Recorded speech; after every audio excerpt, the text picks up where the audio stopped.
হজরত আদম এবং হাওয়া আলাইহিসসালাম জোড়ায় জোড়ায় সন্তান প্রসব করতে লাগলেন।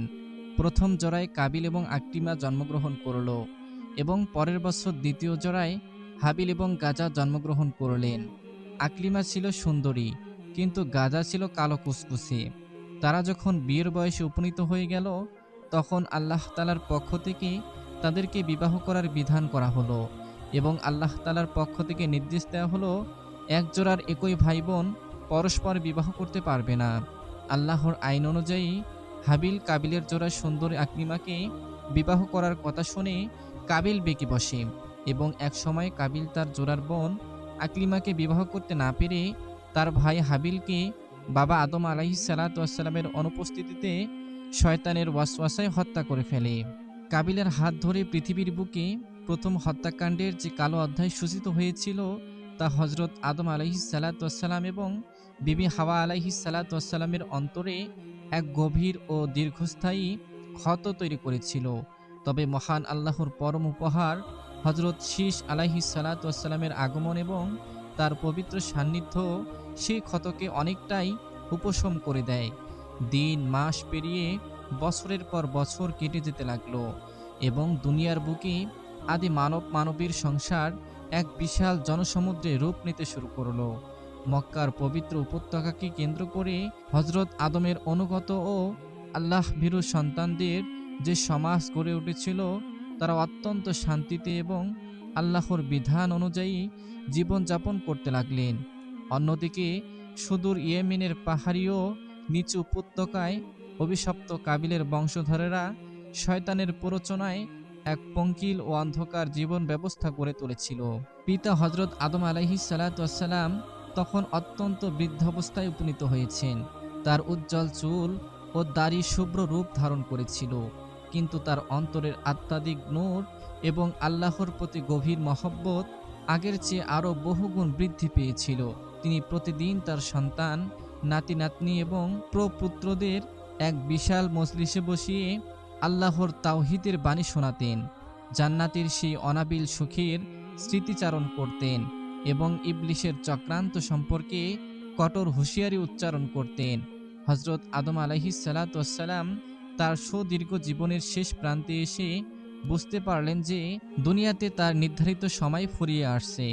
মহান আল্লাহ তাকে 1000 বছরের এক দীর্ঘ আয়ু দান করেছিলেন, যার মধ্যে এক বিশেষ অলৌকিক ঘটনার মাধ্যমে তিনি তার আয়ুর কিছু অংশ হজরত দাউদ আলাইহিসসালামকে উপহার হিসেবে দিয়েছিলেন। মৃত্যুর ঠিক কিছুক্ষণ আগে আদি পিতা তার প্রিয় পুত্র এবং স্থলভিষিক্ত হজরত শীষ আলাইহিসসালামকে নির্জনে ডেকে পাঠালেন। তিনি শীষের কপালে চুমু খেয়ে বললেন, হে আমার যোগ্য সন্তান, মহান রব্বুল আলামিন আমাকে এই মাটির পৃথিবীতে তার প্রথম খলিফা হিসেবে পাঠিয়েছিলেন এবং আমার পর এই মহান দায়িত্ব এখন তোমার কাঁধে অর্পিত হতে যাচ্ছে। আল্লাহ পাক আমার উপর যে 50টি সহিফা বা ঐশী বিধান অবতীর্ণ করেছেন, তার সমস্ত গোপন জ্ঞান, শরীয়তের বিধিবিধান এবং মহাবিশ্বের রহস্য আমি তোমার কাছে আমানত রাখছি। তুমি সর্বদা কাবিলের বংশধরদের কুৎসিত পথ থেকে তোমার অনুসারীদের রক্ষা করবে, তারা যেন কখনো ইয়েমেনের সেই পাপাচারী উপত্যকায় প্রবেশ না করে এবং তাদের সাথে কোনো বৈবাহিক সম্পর্কে আবদ্ধ না হয়। হজরত শীষ আলাইহিসসালাম পিতার এই শেষ ওসিয়ত অত্যন্ত বিনম্র চিত্তে এবং অশ্রু সজল চোখে গ্রহণ করলেন। যেদিন হজরত আদম আলাইহিসসালামের ইন্তিকালের সেই চূড়ান্ত মুহূর্তটি সমাগত হলো, সেদিন ছিল শুক্রবার। কাকতালীয়ভাবে এই শুক্রবারেই তাকে সৃষ্টি করা হয়েছিল। এই দিনেই তিনি জান্নাতে প্রবেশ করেছিলেন এবং এই দিনেই তিনি পৃথিবীতে নেমে এসেছিলেন।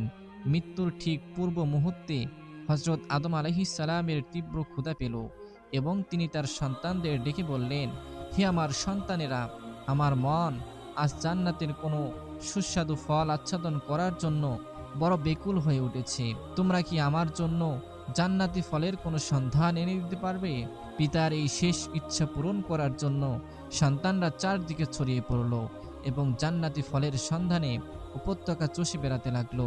তারা যখন মক্কার মরুপ্রান্তরের এক নির্জন পথে হাঁটছিল, তখন হঠাৎ তাদের সম্মুখে অত্যন্ত সুশ্রী, নূরের জ্যোতি ছড়ানো এবং সুগন্ধিযুক্ত একদল মানুষের আগমন ঘটল। এই আগন্তুকেরা আর কেউ নয়, তারা ছিলেন মানুষ রূপে ধারণ করে আসা হযরত জিবরাইল আলাইহিসসালাম এবং আজরাইল আলাইহিসসালাম সহ একদল ফেরেশতা। তাদের হাতে ছিল জান্নাতি কাফনের কাফন, সুগন্ধি আতর এবং মাটি কাটার প্রয়োজনীয় সরঞ্জাম। হযরত জিবরাইল আলাইহিসসালাম আদমের সন্তানদের দেখে মৃদু হেসে জিজ্ঞেস করলেন, হে আদম সন্তানেরা, তোমরা এই তপ্ত মরুভূমিতে কার সন্ধান করছো এবং কোথায় যাচ্ছ? সন্তানেরা বিনীতভাবে উত্তর দিল যে, আমাদের বৃদ্ধ পিতা অত্যন্ত অসুস্থ এবং মৃত্যু শয্যায় শায়িত হয়ে জান্নাতি ফলের তীব্র আকাঙ্ক্ষা প্রকাশ করেছেন, তাই আমরা তার জন্য ফলের খোঁজে বের হয়েছি। জিবরাইল আলাইহিসসালাম তখন গম্ভীর ও শান্ত কণ্ঠে বললেন, হে প্রিয় যুবকেরা, তোমরা তোমাদের ঘরে ফিরে যাও। তোমাদের পিতার দুনিয়াবী জীবনের সময় শেষ হয়ে গেছে এবং মহান আল্লাহর পক্ষ থেকে তার পরম ডাক চলে এসেছে তার রূহ মোবারক কবজ করার জন্য এবং জান্নাতের সেই আদি ঘরে ফিরিয়ে নেওয়ার জন্য। আসমানি মেহমানেরা ইতিমধ্যেই পৃথিবীতে অবতরণ করেছেন। ফেরেশতাদের এই কথা শুনে সন্তানদের বুক এক অজানা আশঙ্কায় কেঁপে উঠল এবং তারা দ্রুত পায়ে পিতার পুরো ঘরের দিকে রওনা হলো।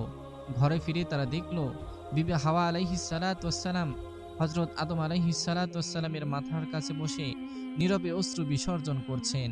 ঠিক সেই মুহূর্তে ঘরের দরজা দিয়ে এক অপার্থিব সুগন্ধি আর নূরের আলো প্রবেশ করল এবং মানুষের ছদ্মবেশে মালাকুল মাউত হযরত আজরাইল আলাইহিসসালাম আদি পিতার শয্যা পাশে এসে দাঁড়ালেন। বিবি হাওয়া আলাইহিসসালাম ফেরেশতাদের চিনে ফেললেন এবং ভয়ে ও বেদনায় শিউরে উঠে হযরত আদমের শরীরের উপর নিজেকে সঁপে দিয়ে আগলে রাখার চেষ্টা করলেন।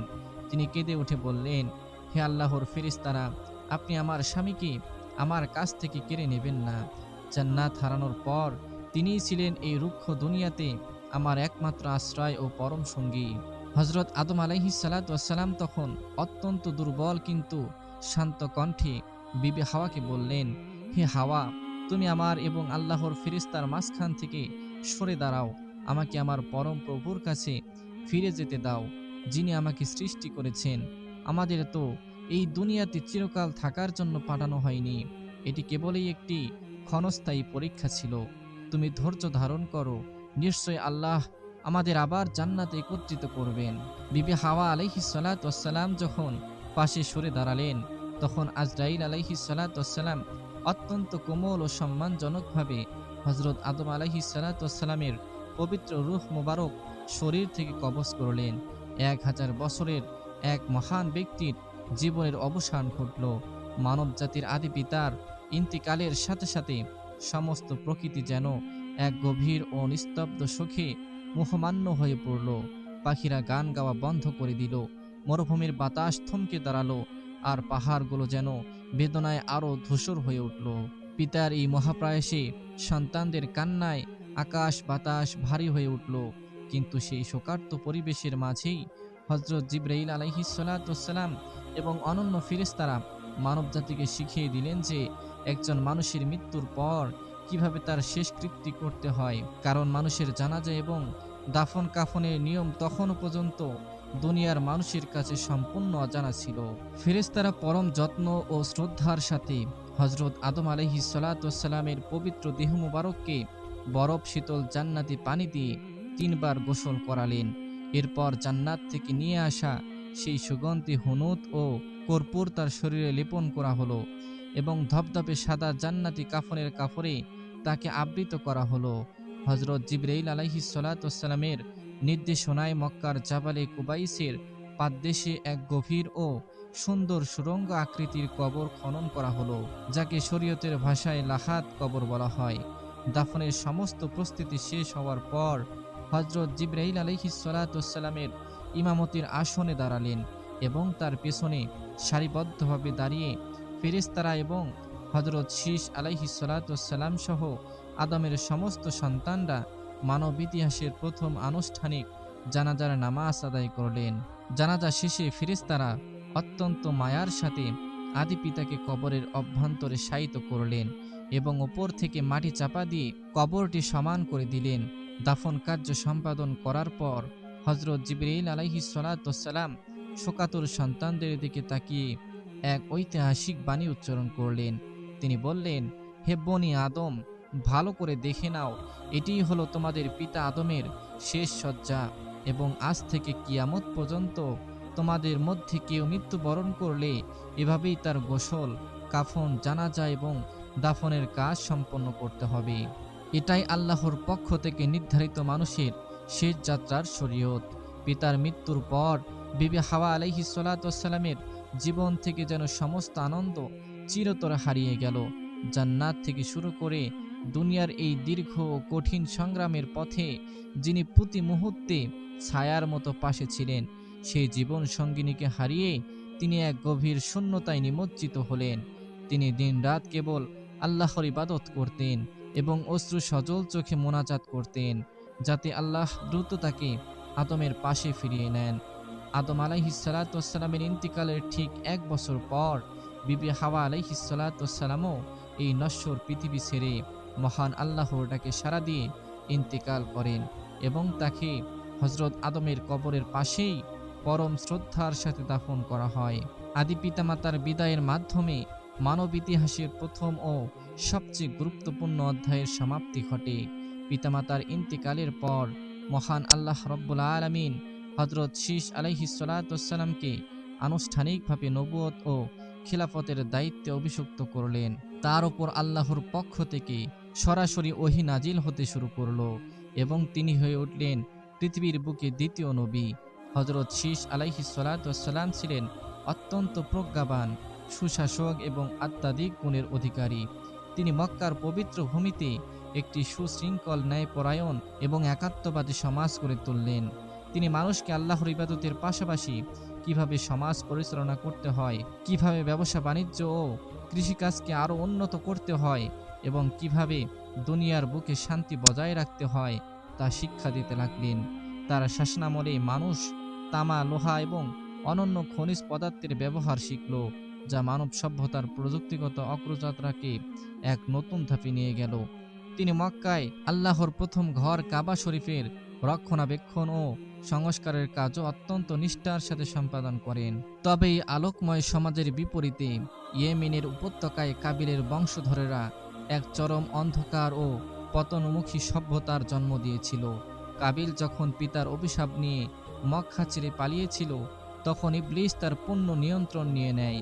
শয়তান কাবিলকে বোঝালো যে যেহেতু তোমার কুরবানি কবুল হয়নি এবং তুমি সমাজ থেকে বহিষ্কৃত হয়েছ, তাই তোমার উচিত আল্লাহর ইবাদত ত্যাগ করে এক নতুন আনন্দের পথ তৈরি করা। শয়তানের প্ররোচনায় কাবিলের বংশে প্রথম বাদ্যযন্ত্র, গান বাজনা এবং নগ্ন উৎসবের প্রচলন ঘটে। তারা এক ধরনের বাঁশি এবং ঢোল আবিষ্কার করল, যা তীব্র ও মোহনীয় আওয়াজ মানুষকে এক ঘোর উন্মাদনার মধ্যে ফেলে দিত। পুরুষ ও নারীরা অবাধে মদ্যপান ও ব্যভিচারে লিপ্ত হতে লাগলো এবং ধীরে ধীরে তারা আল্লাহর অস্তিত্ব ভুলে গিয়ে আগুন ও মূর্তি পূজার আদিম কুসংস্কারে নিমজ্জিত হলো। দুনিয়ার বুকে এটি ছিল প্রথম পাপাচারের সমাজ, যেখানে মানবিক মূল্যবোধের কোনো স্থান ছিল না।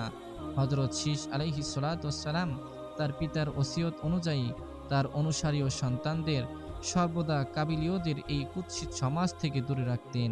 তিনি পাহাড়ের উপর একটি সুরক্ষিত অঞ্চল গড়ে তুলেছিলেন, যেখানে কেবল আল্লাহ ভীরু মানুষেরাই বসবাস করত। তিনি কঠোর নিয়ম জারি করেছিলেন যে কোনো সুস্থ হৃদয়ের মানুষ যেন পাহাড় থেকে নেমে কাবিলের সেই পাপাচারী উপত্যকায় না যায়। সুদীর্ঘ সময় ধরে এই দুই সমাজ সম্পূর্ণ বিচ্ছিন্ন অবস্থায় ছিল, কিন্তু শয়তান তো দমে থাকার পাত্র নয়। সে ভাবল, আদমের এক সন্তানকে তো আমি ধ্বংস করেছি, কিন্তু শীসের বংশধরেরা যেভাবে আল্লাহর অনুগত হয়ে আছে তা আমার সহ্য হচ্ছে না। শয়তান তখন এক অভিনব ভয়ঙ্কর চক্রান্তের জাল বুনল। সে একজন সুদর্শন যুবকের রূপ ধারণ করে কাবিলের বংশের সেই উৎসবের ময়দানে প্রবেশ করল এবং এক অদ্ভুত ও অভূতপূর্ব বাদ্যযন্ত্র বাজাতে শুরু করল, যার আওয়াজ পাহাড়ের চূড়ায় থাকা শীসের বংশধরদের কান পর্যন্ত পৌঁছে গেল। সেই মোহনীয় ও যান্ত্রিক আওয়াজ শুনে শীসের বংশের কিছু তরুণ যুবকের মনে তীব্র কৌতূহল জাগল। তারা ভাবল, পাহাড়ের নিচু উপত্যকায় প্রতিদিন কিসের এত আলোর ঝলকানি এবং কিসের এত সুন্দর সুর ভেসে আসে, তা একবার নিজের চোখে দেখে আসতে কি ক্ষতি। হযরত শীস আলাইহিস সালাতু ওয়াস সালামের কঠোর নিষেধাজ্ঞা অমান্য করে এক রাতে একদল যুবক গোপনে পাহাড় থেকে নেমে কাবিলের সেই উপত্যকায় প্রবেশ করলো। সেখানে গিয়ে তারা যা দেখলো তা তাদের চোখকে ধাঁধিয়ে দিয়েছিল।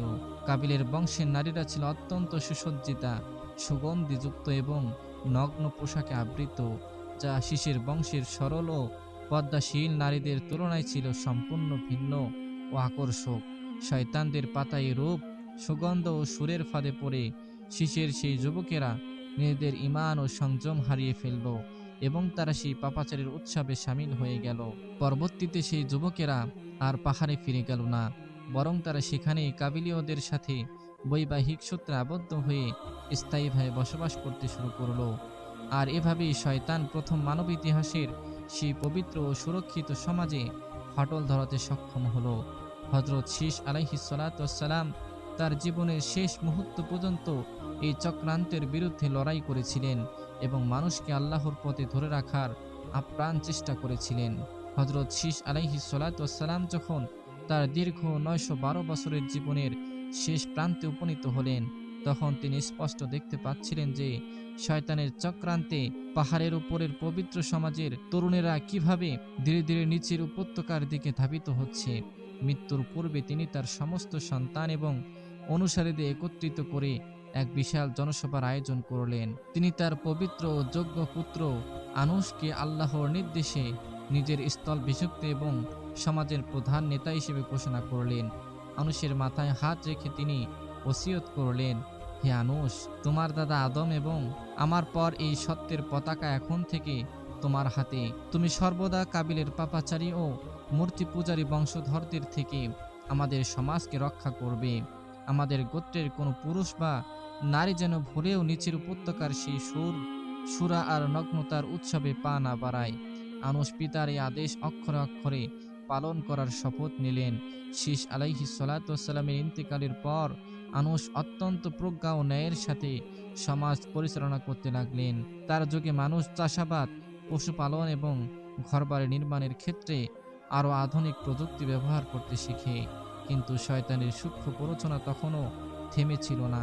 কাবিলের বংশের সেই অদ্ভুত বাদ্যযন্ত্রের আওয়াজ এবং নারীদের অবাধ রূপ প্রদর্শনের আকর্ষণ পাহাড়ের পবিত্র সমাজকে প্রতিনিয়ত প্রলুব্ধ করতে থাকে, যার ফলে প্রতি বছরই কিছু না কিছু মানুষ দলছুট হয়ে পাপাচারের অন্ধকারে হারিয়ে যেতে লাগলো।